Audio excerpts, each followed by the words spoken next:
Of course, there is a way in which using our association to integrate your educational system or educational background.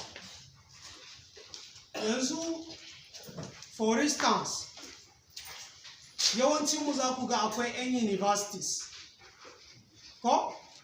To, mun yi requesting, muna buƙatan scholarship a waɗanda suke representing ma senators. Sai muka yi requesting scholarship.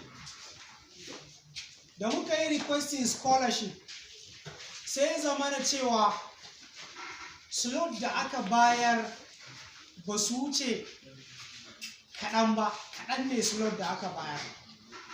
To sai muka zauna muka ga su wane ne suka fi cancanta wanda ba su da hanyar da za su yi integrating karatunsu ko su ci gaba, sai aka ba su. Sannan kuma still, ai gwamna ya ba da scholarship. I think last year ya ba da scholarship. Okay, this year. Dukkan wani student ya ji. So muna daga cikin pressure da muke sa ma gwamnati.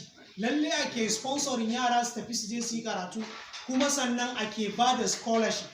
Wanne yana daga cikin abin da yake sa sai su ba da waɗannan scholarship ɗin. Sannan kuma su kansu makaranta mukan neman alfarma su zamana they are very transparent in their admission processes. Saboda yawancinsu sun yi karatu ne ma free. Mu kuma sun zo suna ba mu wahala, sai ka yi kaza, sai ka yi kaza. So via advocacy da muke yi da kuma courtesy visit da muke kai ma educational authorities, muna kiransu zuwa ga hanyoyin da za su ke improving na their method of teaching, sannan kuma da yadda za a yi su inganta karatun ba tare da an kuntata ma jama'a ko an takura ba.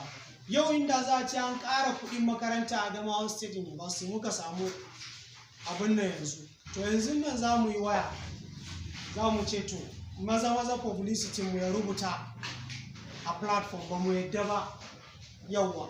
Kuma su ma mu rubuta musu leta mu ce a'a ba zai yi a ƙara ba, su sassauta su rage, ko kuma kan ma a ƙaran gaba ɗaya. Ina ga wannan abin yana daga cikin abin da yake shafan kowa. Another question?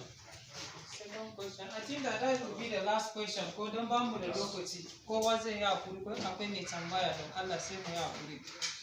How this organization will work with other communities